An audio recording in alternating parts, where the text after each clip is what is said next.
I'm Amy, sex educator, sex and relationship coach, and co-owner of PurePleasureShop.com. I'm April, VP of the cutting-edge sex toy company Hot Octopus, and I dedicate my life to the business of sex. We are on a mission to teach you how to have hot sex, deep intimacy, and how to make your own rules for who you are as a sexual being. Welcome to the Shameless Sex Revolution. Don't forget to head on over to our website at shamelesssex.com for more. And for 15% off of some of our favorite sex toys, use coupon code SHAMELESSPP in all caps at purepleasureshop.com. You are listening to a pleasure podcast. For more from our sex podcast collective, visit pleasurepodcasts.com. Well, hello, everyone. Hello, everybody. Welcome to the Shameless Sex Podcast. We are so happy to be here with you. Yes, you. Aimless.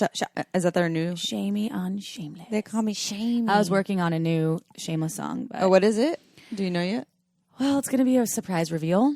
Oh, okay, cool. Well, everyone, keep listening because you'll hear it. She's had some good jams lately.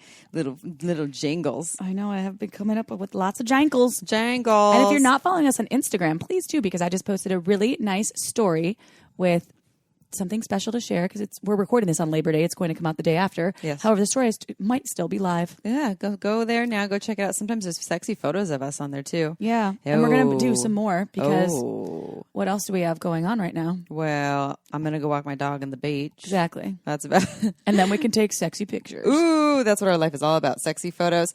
This episode is with a return guest, Matthew Ayriss. He is amazing. It is on masculinity, penis shame, how to create more passion in a relationship, all the things. And nudity. Yeah, it talks about polarity in relationship, etc. He's really incredible. He is so well spoken. Sometimes when I hear him speak, I'm like, I need more clarity. And I love that he used to be in a completely different field of work entirely. And he'll tell you about himself in the beginning of the episode. But he was in the music industry and worked with like Beyonce. And I was like, this is the closest I've ever been to Beyonce. One Zoom video away. Oh my God! Someday maybe we'll meet her. It's the small stepping stones to Beyonce. Well, he also in the first episode that we did with him, I don't remember the number, but go look it up. It was a great episode on multiple orgasms in there, and he talked about how when he was a kid, he was kind of the outcasted kid. He used to cast spells. I was like, oh my God, I love you. You used to do like magic and shit. You're so cute. I know. So good. But he runs a program called The Pillar. It looks incredible. It's for men who want to step into their divine masculine, and you shall learn more. And he has a lot of great insight to share, regardless of if you're in a relationship or not. Now, I would like to share a little something about T-shirts, everyone. T-shirts. We have onesies, swag, mugs, Shameless Sex stickers, swag. Yes. I just put a sticker on my water bottle. It looks the Corona edition one. The Corona edition of us and wearing masks. You can get a mask of us wearing masks, and so it's mask within a mask. You can also there's a logo that says "Go slower than slow and slower than that," and you can get it in a sweatshirt or a hoodie or a T-shirt. And all proceeds are donated. We don't make any money off of this. Right now, the proceeds are going to go actually to the fires here in California. A lot of folks have been displaced. I think it's close to 2,000 structures have burned. It's still burning. They're only 50% contained. So it goes to a good cause. So please, to do this, go to our website, shamelesssex.com, scroll down. There'll be a big logo with T-shirts. Click through and buy some things. Send us some photos viewing the things. We'd love to see that. I would like to attest to the quality of their merchandise. Yeah, the folks really that are good. making our merch for us, really good quality. I've been wearing my Shameless Sex tank top. I actually cut it to make it a crop top. Sorry. Because you want to show your belly. It was too long. So you can do that too. You can get a hoodie and make it a cropped hoodie if you're into that. I have a long sleeve that says "Join the Shameless Sex Revolution," or I am part of the part of the Shameless I am Sex. part of the Shameless Sex Revolution. I want to crop some of my partner's sweatshirts without him knowing. And then when he goes to put it on, I'm like, sorry, it's a cropped hoodie now. What? You're like, I want you to show off those abs. Yeah. You have nice abs. Yeah. Okay. Also, we wanted to talk about lube. Oh my goodness. By the way, so they're on we have a blog. That's on your our favorite website. 4-letter word, isn't it? Lube? Yeah. Mine's wine. I also like cock. I like bulls. That's 5 letters. No, it's not. Yes, it is. I like one bowl. One bowl. She likes a single bowl. If you go to our website, we have a blog on there, and April actually wrote something about her first anal sex experience, I believe. Yeah. And we've had so many comments on there from people sharing their experiences with anal sex. People love it. So if you want to hear some stories, and actually we'll read some stories, go to our blog and you can listen more. And so when we talk about anal, you always need lube. Please don't do anal without lube. I'm also a fan of using lube for vaginal sex. I also like lube for oral sex on the occasion. And what lube do I love? Uber lube. Why? Why, you ask? No flavor, no scent, never gets sticky, very body friendly, very pH friendly. It is incredible. It's the kind of lube that you use. You're like, this is lube. I never knew lube could be this good. It's a luxurious experience, and it's in a beautiful glass bottle. And it's honestly my favorite for nourishing my skin. Oh, yeah. So after I use it for the sex, as they call it somewhere. The bang. I actually put it on my skin if I'm ever feeling a little dry, or in my hair. I put it on my cuticles, my elbows. You can, your door, we oiled your door with it. I've oiled my my bike at Burning Man, my Playa bike. Yeah. It doesn't stain your sheets either. Yeah, it's good stuff. It's some of the best. So go check it out. Go to uberlube.com. Use code Shameless Sex. You get 10% off and free shipping in the United States. And it's pretty much global. So if you're not in the United States, go check out your local sex shop. Maybe it will be there. If not, tell them you want Uber Lube because Shameless Sex. Speaking of sex shops, purepleasureshop.com. Oh, hey. Yeah, purepleasureshop.com. The sex shop I own with my mother. If you want any sex toys, go there. You get 15% off, coupon code Shameless Sex. And Mommy will thank you. Thank you, Mommy. I love you, Mommy. She's listening as we speak. Just kidding. I said that last time. This is not the future. Okay. Let's do a sex question on nipple orgasms. Oh, I gave my lover a nipple orgasm, and I just loved pleasuring her like that so much because I am so attracted to and excited by women's breasts. And I think it's just so fantastic that a woman can be brought to orgasms by stimulating and worshiping her breasts and nipples. I would love to hear you talk more about this. I only just found your podcast and I'm loving them. Love to hear open, informed, accepting discussions, especially by women, about all the pleasures, complexity, and delicious dirtiness of sex. Thank you and keep doing what you're doing. Ooh, I like this question. Also, fun fact, penis owners can have nipplegasms too. I've never had a nipplegasm before. Oh, well, let's change that now. Okay, ready? We got to press pause. I got to touch her nipples. Okay, I know. Bye. I guess I'm curious as to if that's possible for me, if my body will work that way. So there's someone that we've both hooked up with in the past, not April's partner, because we both hooked up with him too, but a past partner who gets off to nipplegasms. This is a penis-owning individual, and they can get off to nipple touch on its own, so just by touching their nipples or combining that with cock play, etc.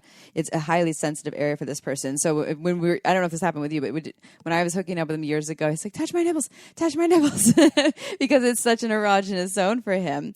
I think everyone is different in terms of our sensation, our nerve endings, and also past experiences that contribute to our current experiences and how we receive and experience pleasure.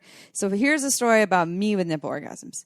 My whole life, until I was 31 or 32, I did not like having my nipples touched. It was irritating. It was always felt like too much, overstimulating. It drove me crazy. I liked having my breasts touched and grabbed, but my nipples, when people would touch them, it would just be like, oh, it's like I get squeamish. It was just too much.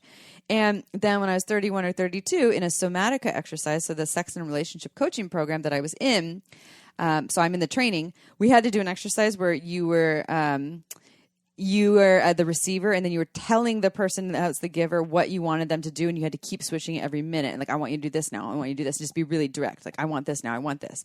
And so the woman, I was partnered with a woman, and I was wearing a shirt with a bra. And I said, I want you to start taking your fingers and swirling them around the outside of my breast. And then I said, I want you to start taking those swirls around, make your way towards my nipples and then around my areolas, and then make your way around my nipples. So this is all over my clothes.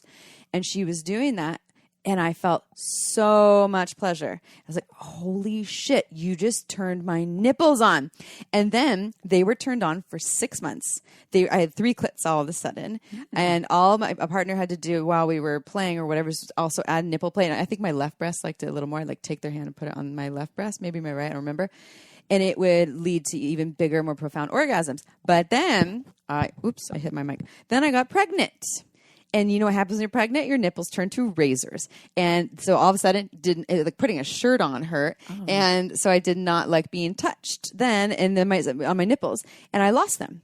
And I lost them for years. And then they just came back online within, I think, last summer. They came back online. They came back online through the same thing, a similar experience of someone touching it. And it's when people are touching it with intention, it's slow. There's not this overstimulating thing. So I think for me, having even a layer of clothing can help, because I've figured out mine are just highly sensitive, but there is pleasure to be had. And now, you know what my new thing with nipple pleasure is? Pinching. I'm really into pinching and squeezing, and sometimes it's like pinch it really fucking hard, and it can enhance my orgasm. So I need to ask my partner to help me activate them. Yes, and then intentionally, because is it? You just don't feel anything. He is does play with my breasts and my nipples.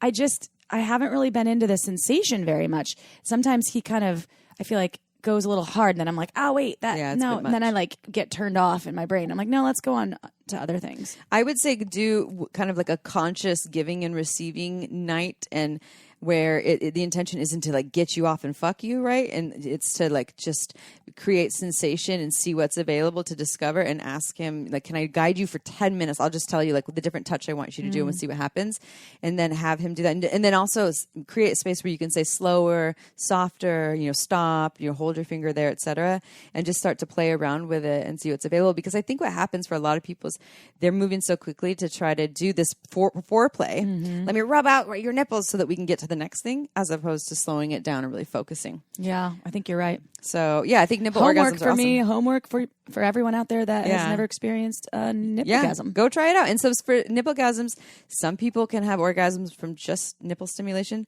Some people it's an addition to other stimulation. Some people it's not their jam. Can everyone learn to like it? I don't know. I think a lot of people can, but I don't think there's one type of touch that everyone can learn to love.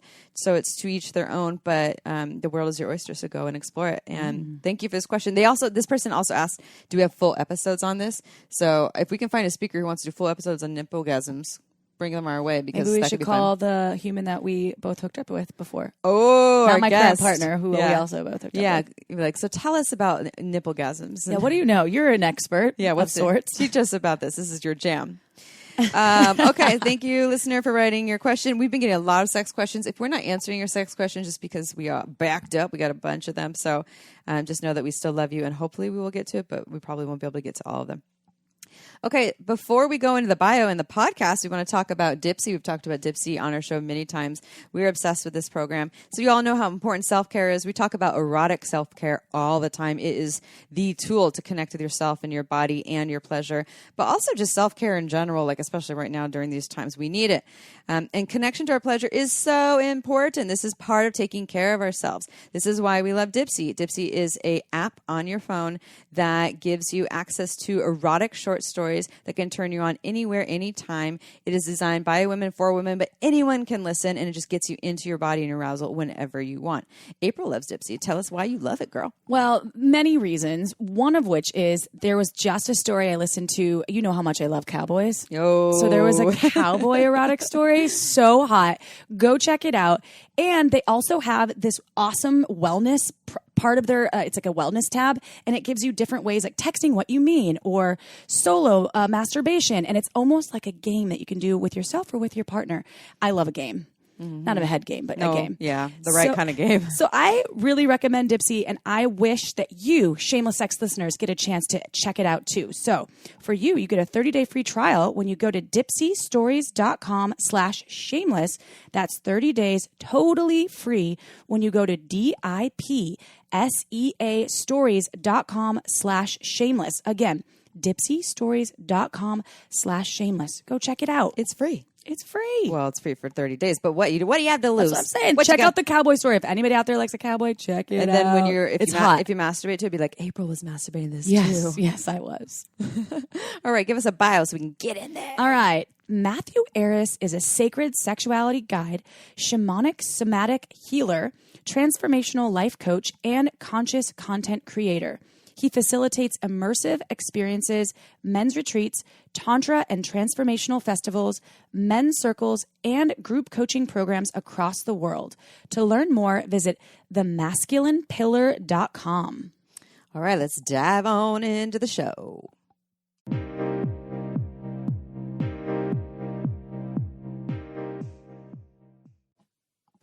All right, everyone, it is episode time, and we have a repeat guest. We actually heard from a lot of people that they loved this guest, and we really got a lot out of it. We love anything that talks, because a lot of our podcast is geared towards, well, it's geared towards all kinds of people, but a lot of it is either female educators or female identified educators or et cetera. So it's nice to have a man here talking about masculinity and how it applies to sex and relationships. So without further ado, welcome Matthew Ayriss, and we'll start with our same question. Tell us how you got to where you are today in this realm of sexuality, relationships, et cetera. Thank you. Firstly, it's great to be back. I've listened to this episode a few times and I really like it. I like what came through. So I'm excited to see how this one unfolds. I'll keep it brief because if you didn't hear the first one, I'll give you the distilled version. And if you did, I won't repeat myself. Growing up in Canada, being bullied and teased as a young boy, I was so confused in my place in the world. So I would constantly seek out either relationship for friendship or finding things that I was seeing other people deemed cool or acceptable and gravitating towards that without ever really checking in with myself as to like, how do I want to express myself? How do I want to be? How can I be more authentic so that I can actually cultivate the friendships that could potentially exist. I think kids are mean. I think those kids back then who were themselves were also bullied. So I think it's hard because, so many of us were raised in environments and families and societies and communities where we were given a very strict book of how we were supposed to be. This is how you operate. This is how you act. This is how you talk about your body, and this is what you don't talk about sexuality and all of this. And that created a really distorted view of individuality amongst many children, myself included.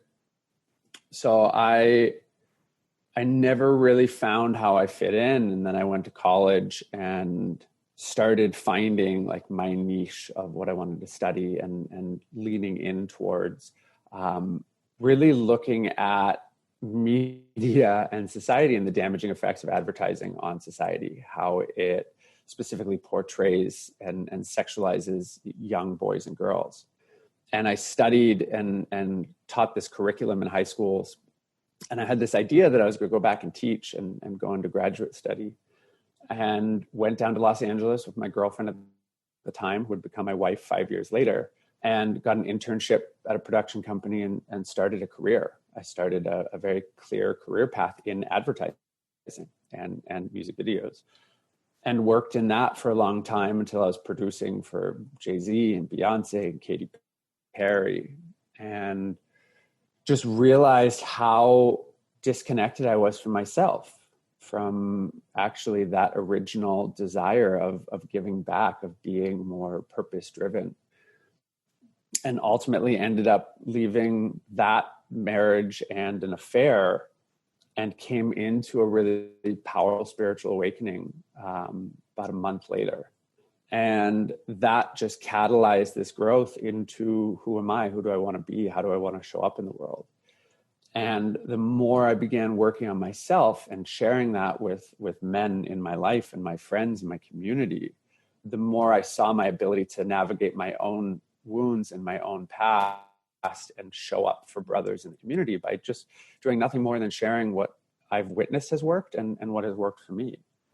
I'm not going to tell anybody how to live their life based off of how I'm living mine. I'm only going to share from my experience and guide you through your own process of self-discovery.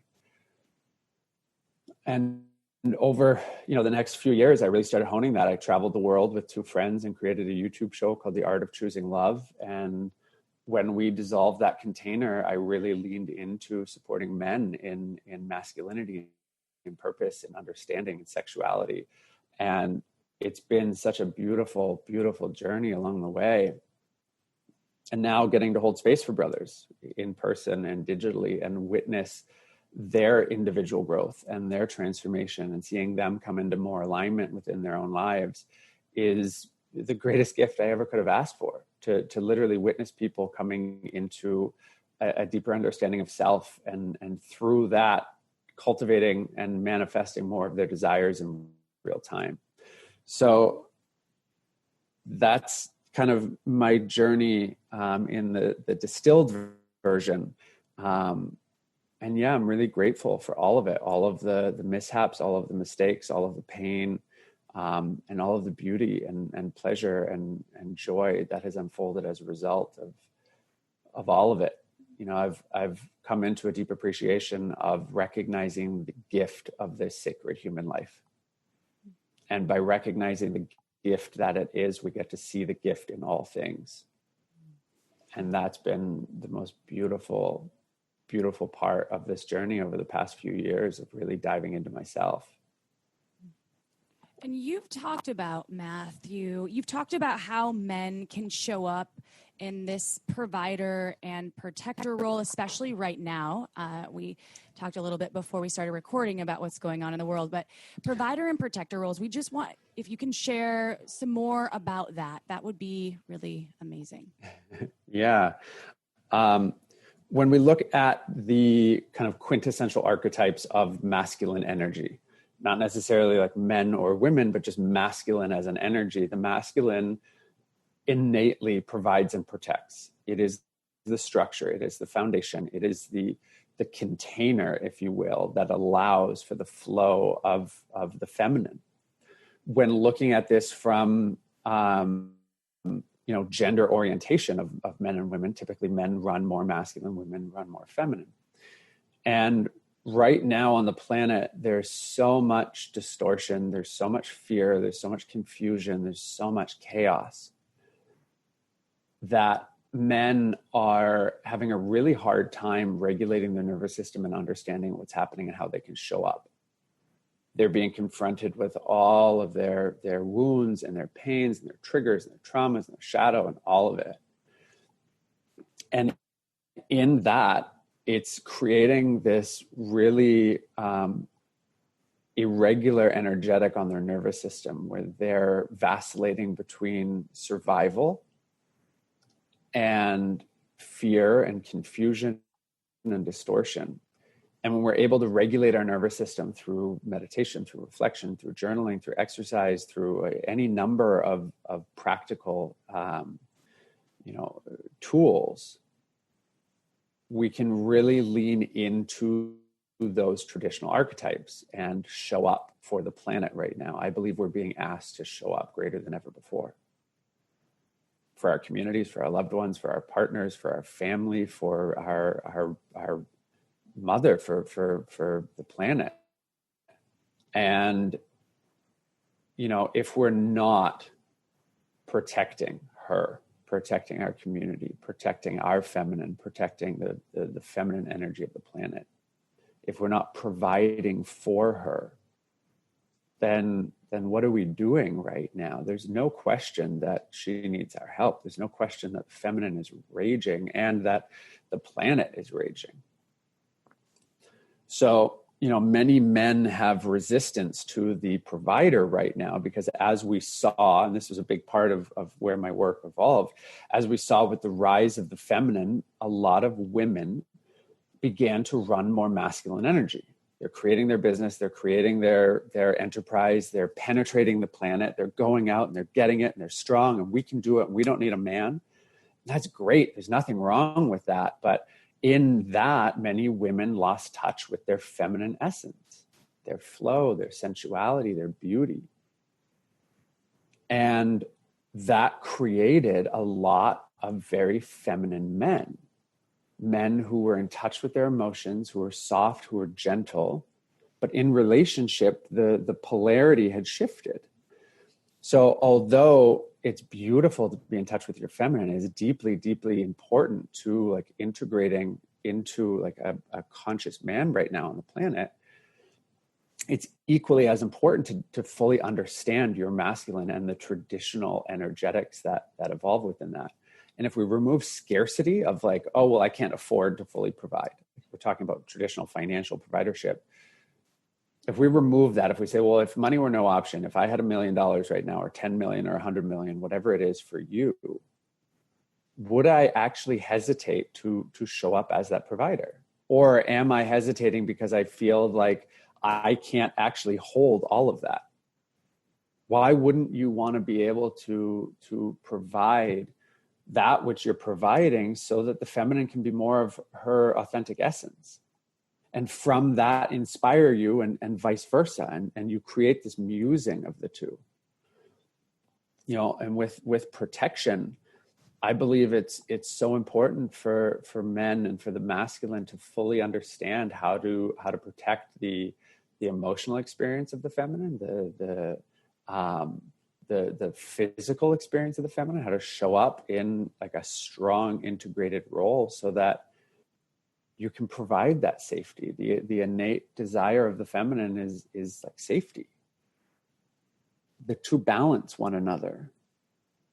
And I believe that if we allow ourselves to come into a place of really grounding into our individual experience on the planet, meaning I'm reacting and making conscious choices based off of my self-awareness, as opposed to reacting based off of my nervous system that is responding to fear,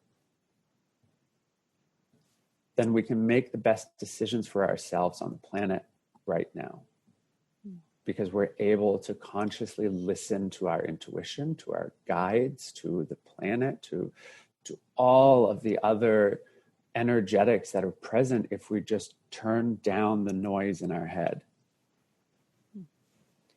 One thing that, like a simplified version of some of the things you're saying that come to mind for me, and also with the conversation we had before we even started the podcast, is that there's an opportunity to do the work to bring back this balance, or also what was lost, what we're no longer in touch with, whether it's the feminine or the masculine, and it's almost like the old ways, now this everyday living in my concrete jungle, urban living, wear the suit, or those things, and just lost touch with the earth and with that connection and with the inner listening and slowing down and quiet and silence and just being and all of those things. So it's like, I guess you can correct me if I'm wrong, but it is kind of like a returning back to what has always been there.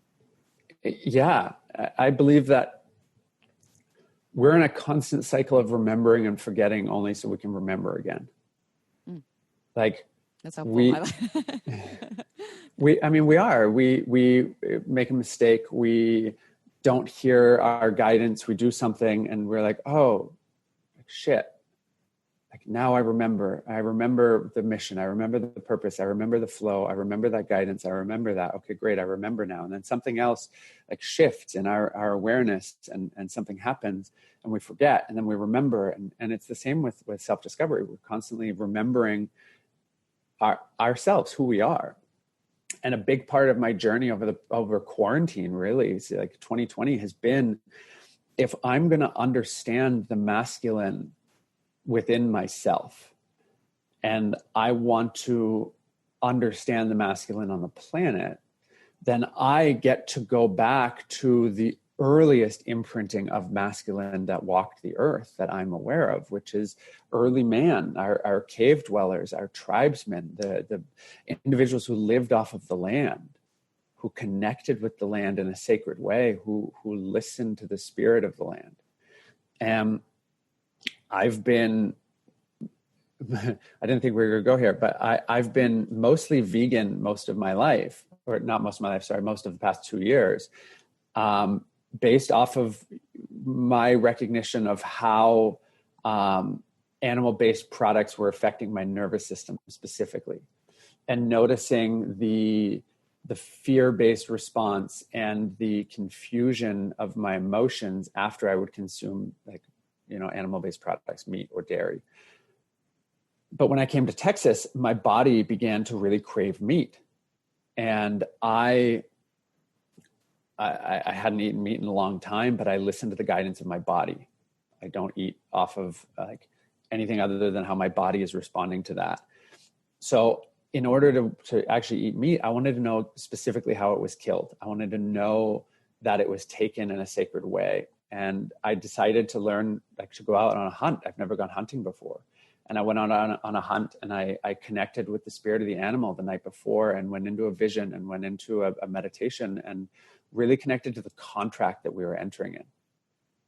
And I realized that that's something that man has done, since the dawn of time, like connecting to the contract. It's like, if I'm going to provide for my tribe, if I'm going to provide sustenance for my tribe, I'm going to go out and get that. But it's not an easy feat. So I would fast beforehand. I would make sure that my body knew that I was actually hunting for food, for sustenance to bring back to my tribe.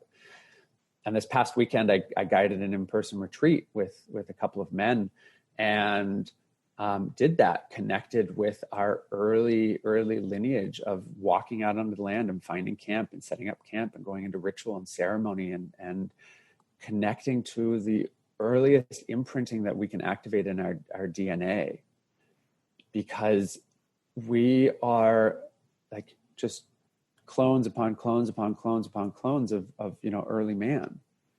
You go back far enough and we're all connected. Whatever your belief is, whether your belief is that we came from Adam and Eve, then we're all entirely related, or your belief is that, through evolution, we evolved.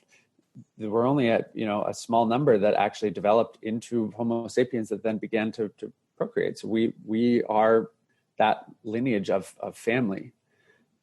So going back to understand that, then we can come forward.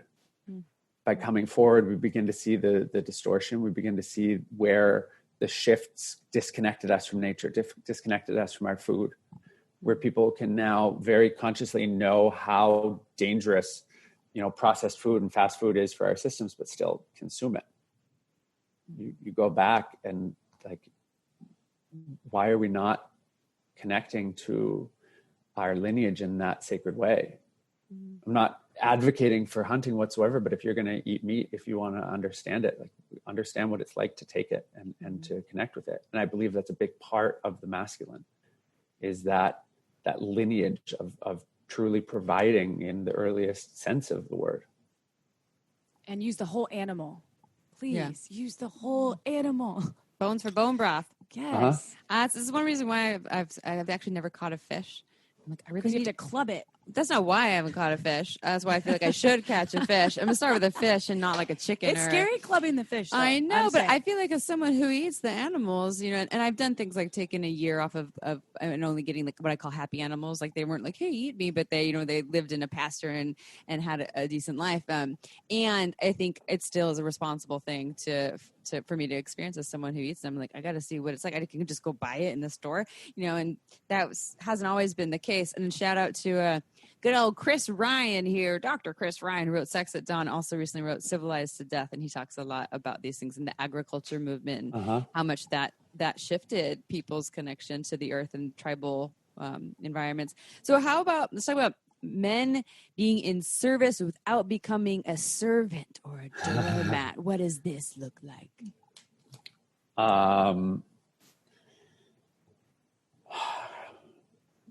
This started to really come through during quarantine also, of like, what does it look like when we remove the traditional gender roles of relationship? Meaning, like, man goes out, works, provides financial stability, woman stays home, cleans, cooks, like, it does all the service, around the house. When we remove that and recognize that actually in our masculine essence of creating more safety, more like foundation of a container for the feminine, we can do that by being of service to that. We can do that by being of service to the feminine, meaning on a tangible level, like being of service around the kitchen, whether you're cleaning, you're organizing, you're tidying, you're running errands that are convenient. You're not doing this as a servant. And if you begin to feel subservient energy, or as though what you are doing is no longer a choice, but more of an obligation or duty, there's a really slippery slope of falling into your wound within that. So many men grew up in traditional homes that like they witnessed their fathers, if they had to be of service, if they had to clean up, if they had to tidy or anything like that, there was this resentment around it. There's this resentment of fairness, this tit for tat, like, oh, I did this, so you do this, and this unspoken agreement of how traditionally monogamous relationships or traditionally like two-person relationships are supposed to operate. And when I recognized that being of service, showing up in your ability to support your partner or the feminine by creating more spaciousness in their life, allows for them to have more space to be in the feminine essence that desires flow, desires movement, desires spontaneity and like freedom in the movement of the feminine. Whereas the masculine gets to create the structure, it gets to create the foundation, the stability. So, a lot of men, when I would invite them into like supporting their partners in different ways, creating containers for them to be more in their essence, showing up in more service to them, had resistance to that as a result of this like feeling like a servant. And all we need to do is just shift our awareness into, I'm choosing this. I'm choosing to be of service right now. And by truly recognizing that it is a choice that you get to make, it is an empowered decision. It's an empowered action, as opposed to an obligation that is creating fissures or micro tears in the relationship that then, build and then build and then build and then build. And then one thing happens where, if we're using the example of dishes, one cup gets left out, and that creates this explosion of a reaction that has nothing to do with that one cup, but it has to do with just feeling as though there's been this like fairness scale that has been running the whole time without consciously addressing it. And then now it's like, how could you? The cup. Okay, time for a quick break. This podcast was made possible by Sakara. Are you tired of thinking, what am I going to make for dinner tonight? Well, we were too until we found Sakara. Sakara takes the pressure out of cooking and gives you chef-crafted, organic, healthy, and oh-so-yummy meals that change every week.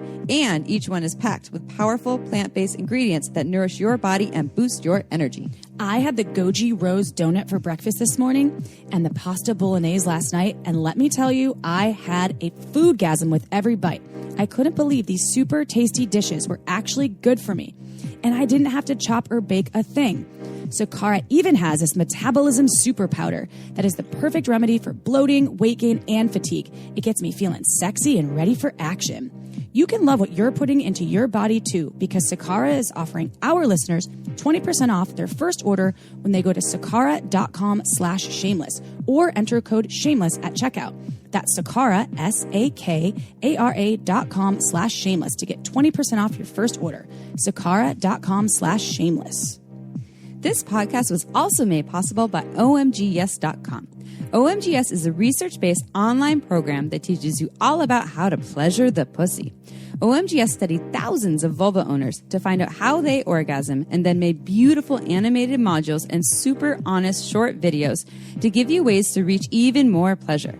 I've been recommending OMGYes to my clients for years, and it's been changing their lives. We all know pleasure is fluid and ever-changing, so why not add more tools to your pleasure tool belt? OMGYes is for everyone, so whether you are a vulva owner or you just love vulvas, OMGYes will give you the techniques to get your O-face on. There are 2 seasons to choose from and hundreds of gorgeous videos to explore, so go see what science says about pleasure and visit OMGYes.com/shameless. That's OMGYes.com/shameless to get $5 off your OMGYes access. Again, OMGYes.com/shameless. Go check it out. Now back to the show. It's not Do about you the live cup. at my house, Matthew? Do you have a camera flying the wall? I know that is something that I work on all the time within myself. I love being in service and cooking food. And actually, I love doing the laundry. I know that sounds funny, but I do. And the dishes are one thing I hate doing. And so I'm like, hey, will you, my partner, please, if I make food, not even tit for tat, but I do have the tat for tit, if you will, because I'm like, if I'm making this beautiful meal, would you please do the dishes? And typically it's not an issue, but then that does happen where I end up sometimes doing the dishes as well. And I get like all of this not anger, but it does.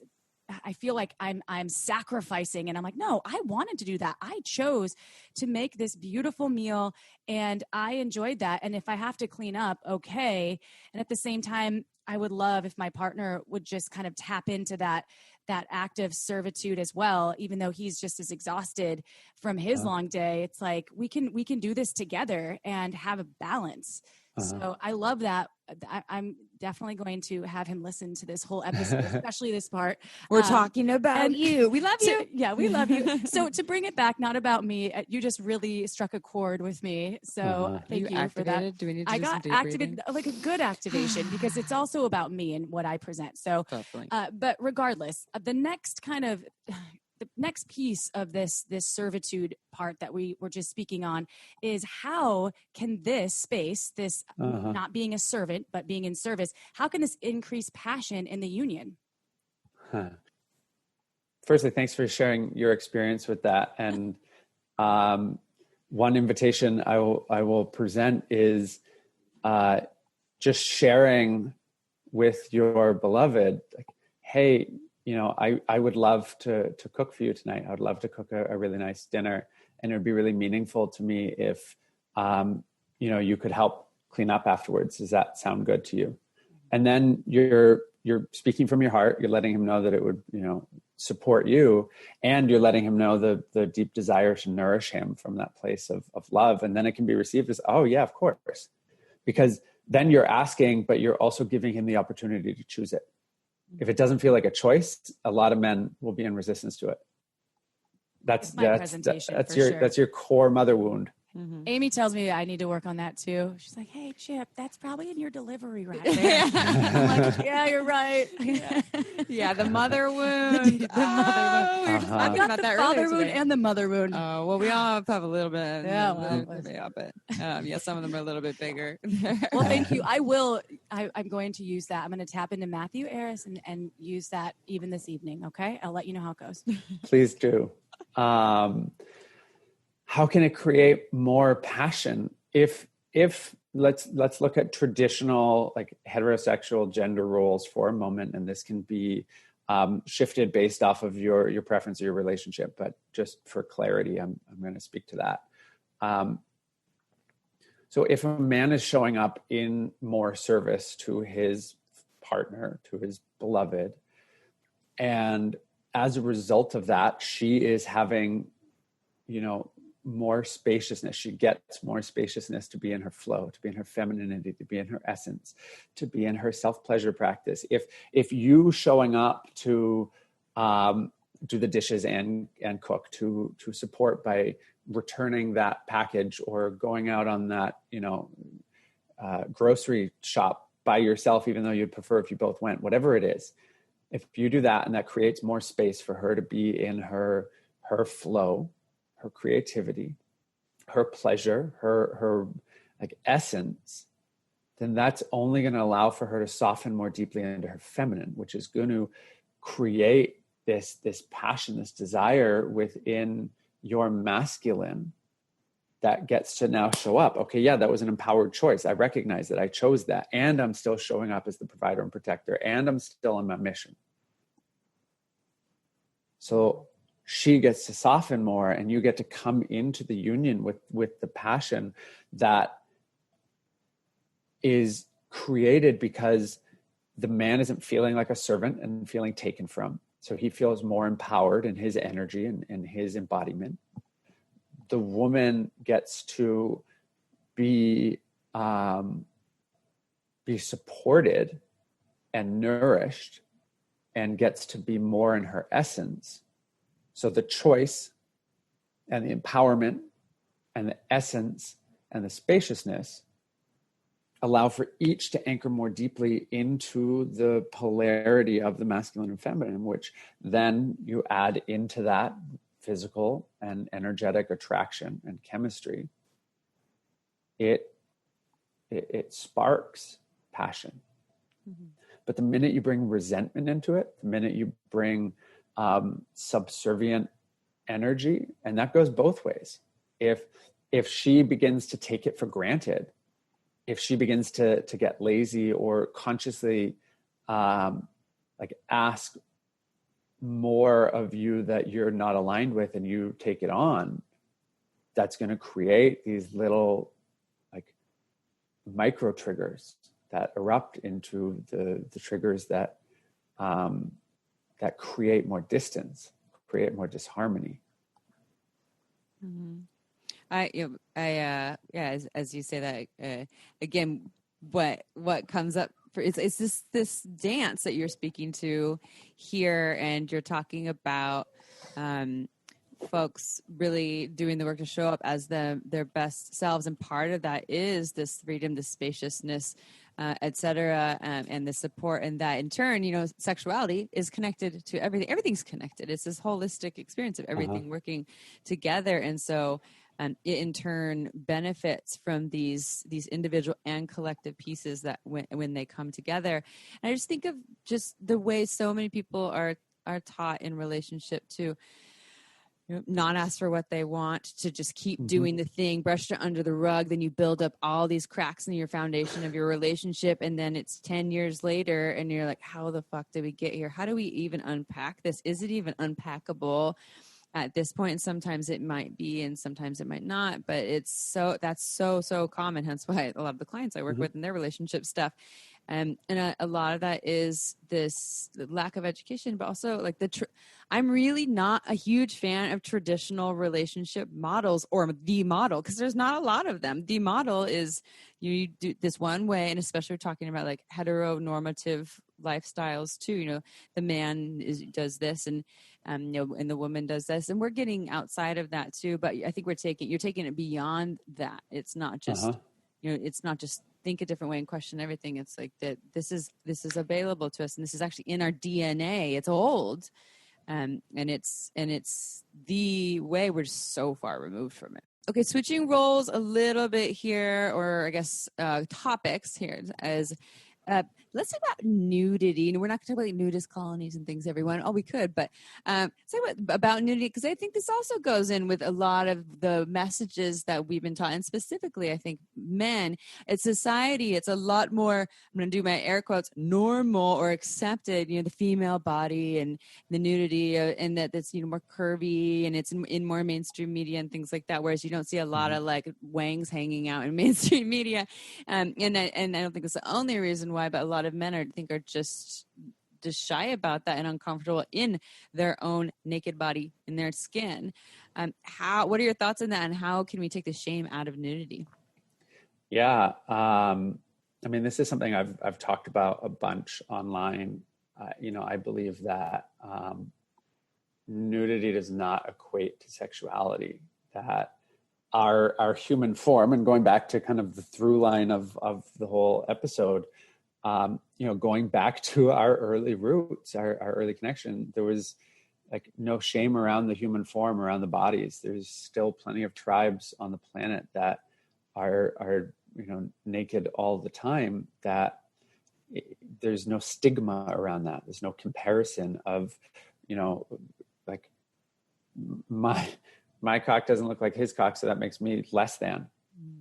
And men, especially, like this goes, for men and women, but my work is with men. So men especially have a lot of shame around their like physical bodies and their physical form. We talk a lot about like body positive messaging for women nowadays, and talk a lot about the stigma and the shame, and how, so many women have felt like certain societal projections that created body dysmorphia, and men face that just as much.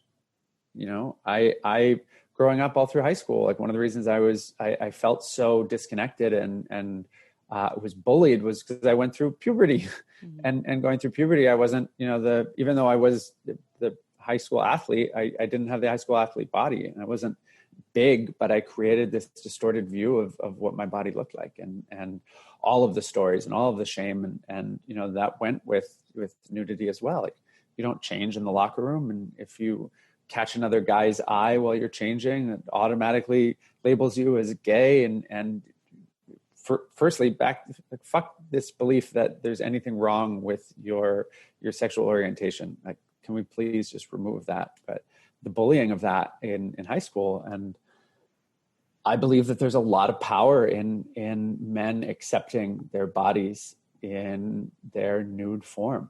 And this is a practice that I give, the men in my group program. This is a practice that I give to a lot of the men that I support. It's like, what does it look like to stand in front of the mirror naked daily and look at yourself and pour into yourself and speak to yourself in a beautiful way? Pour into all of the parts of yourself that you've held shame. Pour into your cock and all of the ways that you've, projected shame onto it. Pour into your stomach and your chest, or your muscles, or your like softness, or anything that you keep shaming yourself over. And if it's something that if you're softer than you would like to be, then make a choice to do something about it and commit to that, or choose to love it.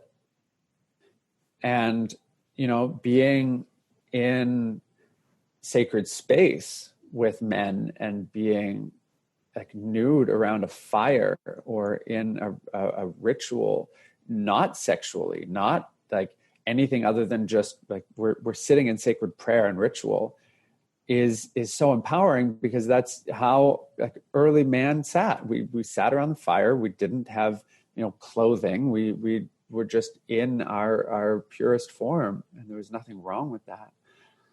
So I believe that as men, we get to release this idea that there's anything wrong with our nude body, our nude form, and that it has to be like sexual. Most men have never really fully allowed themselves to accept that. Like, it's comfortable to be naked, and I want to be naked, around my friends or my tribe, my community. And it doesn't mean that I want to have sex with all of them. It just means that like I'm in my like pure free essence.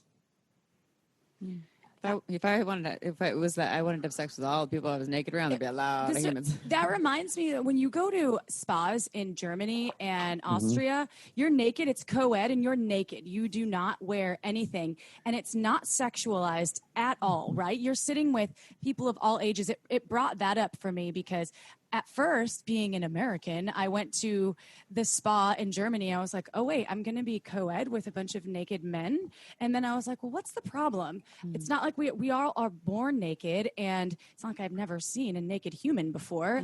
And it's also beautiful to me. And I love me a nude beach, okay? I'm not going to lie. I've been to plenty. And there usually are more naked men at the nude beaches, I've noticed, than naked vulva owners. But I always appreciate being nude. And I didn't really realize that there were, I guess, that a lot of men had this shame in being naked. It never occurred to me, maybe because most of the time it's been in a controlled environment for me. But it made a lot of sense when you tapped into that question, that why wouldn't they have the same body shame issues or experiences that women suffer, and just geared towards the penis shame, the cock shame. Yeah. We live in such this like big, hard, cock centric model still, that's like that's the way it should be in porn. Thank you, porn, for that. And if you're not that, then you should be shameful, and you shouldn't share your body. And I think if we were as a society took less focus on the cock needing to be this certain way, and we're doing, and with vulvas, well, some people have more front vulvas and some are more like tucked in vulva. I think you're more front and I'm more tucked in, right? We can compare. Yeah, we'll look later. And so some, naked women, you can't necessarily see what's going on there, and maybe there's a little more privacy there. But we do have less. I mean, there still is plenty of vulva shame too, but we're not looking at each other's pussies and we're like, oh, mine's bigger than yours, so mine's better. So there's just something around that. I think that probably is one of the greater pieces of, and of course, body shape and weight and all those things too. Yeah, that's something, this past weekend at my men's retreat, we were talking about, I said, all of us at some point in our life have had like shame around our cock, around our lingam, and you're born with that.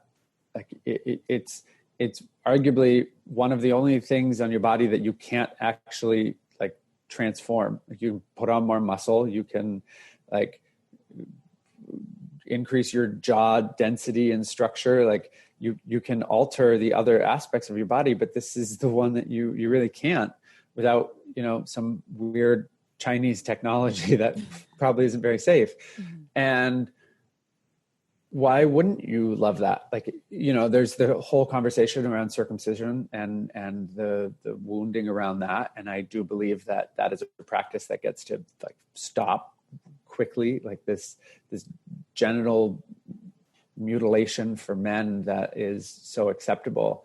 But for many men who are, circumcised and going into sexuality work, there's a lot of shame with that too, and resentment around, their parents or the rabbi or whoever. And you can like reintroduce sensation. You can work with that. You can release the shame. You can come into also like loving and accepting that which has been altered for you on your behalf. And, all we get to do is choose in everything, in all of life. Our ability to choose a different narrative for ourselves is entirely based off of our ability to consciously choose the path of that daily. Meaning that you can choose to continue shaming your body, but recognize that it's a choice. And you can choose to love it, or you can choose to do something about it. But recognize that all three of those options are a choice. So if you are choosing the one that creates the most discomfort, you get to ask yourself, why am I choosing to be uncomfortable with myself? Why am I choosing not to love myself?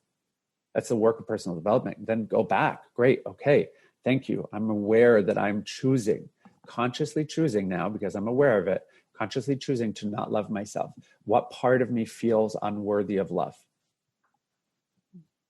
Where did that start in my journey?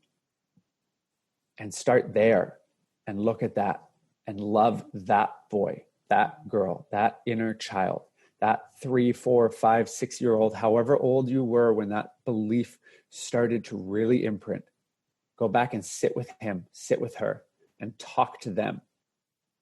Love them, tell them that they are perfect, how they are, that the confusion, the distortion, the anger, the screaming, the arguing, the aggression, the lack of love that they're experiencing in their home and their community has nothing to do with them. Love that person, and you will see massive shifts in the conscious adult that is standing in front of the mirror now. But it starts with understanding why you're choosing not to love yourself. Yeah, that's a mic drop moment. That's also the work I've been doing with my therapist now, loving my inner child. So it's not easy. It's a daily practice, an absolute daily practice that I wake up every morning and hug my little April. Aww. And just at least for a couple of minutes. I made myself do it the first few times, and now I just love doing it. So not about me again. I want to actually talk about the Pillar, because you have this amazing offering, and I believe you're taking applications for the Pillar, which you can talk a little bit more about. And can you also let our listeners know how they can access the Pillar and sign up, and how they can find you? Yeah, thank you. TheMasculinePillar.com is the website. You can read up on it there. You can apply. The Pillar is my men's 3-month group coaching program. It is masculine, sexual, and emotional mastery for men. Really, it's about deepening our understanding of what it means to be a man in the world today by looking at the beliefs and the structure and the formulation that we have around manhood and masculinity, and deeply understanding yourself, your purpose, your mission on the planet, while also creating a new awareness with your sexuality and your pleasure and your connection to your body. So everything from learning to cultivate multi-orgasmicness and non-ejaculatory orgasms, to understanding how to heal the mother wound and come into deeper purpose, how to create greater safety for the feminine on the planet, and also how to worship and honor her and work with her body so that it opens up to you. Really understanding the early imprinting and the archetypes of masculinity and weaving it into your life. So this is a 3-month online group coaching program. It's going to start, this is the 3rd round. I'm just about to finish the 2nd round. And the 3rd round will start the beginning of October. If you saw or heard the podcast, I'm offering a discount for Shameless Sex listeners. If you just use the podcast name under an affiliate. And I'm really excited for this round. It's been profound to see the growth that these men have gone through in the first 2, and it's only getting better. And I believe that this work is imperative right now for men to really understand themselves and support themselves with their brothers, coming together in allyship, brotherhood, and working through all of the pain and the insecurities and the unworthiness and the not good enough and everything that we talked about. But doing it in a group of like-minded brothers is incredibly powerful. And we'll make sure we link your Masculine Pillar website with the discount information on our show notes, so folks can check that out. Matthew, thank you. You're an absolute wonderful guest. I think just full of amazing, not only just information, but the energy you give to folks out there, I think resonates through their speakers and through my headphones. So thank you for just showing up and giving all that you do. So we appreciate you. You're very welcome. Thank you. Yeah. And Amy, what's my favorite 4-letter word? Not fuck. Cock. Just kidding. Ball and wine. I love wine. And we love Margins Wine, as you know. If you don't know, then go to marginswine.com and see why. Check out all of her selections. She's come out with a bunch of new wines that we are sampling when we're not on a cleanse. We're cleansing today. Can't wait to get off the cleanse so I can drink more wine. So marginswine.com, sign up for the mailing list. It's boutique small batch wines. So check it out. We love Margins Wine. And we love you, our Shameless Sex revolutionaries. We're going to see you next Tuesday. Ciao for now. Don't forget to head on over to our website at shamelesssex.com for more. And for 15% off of some of our favorite sex toys, use coupon code SHAMELESSPP in all caps at purepleasureshop.com.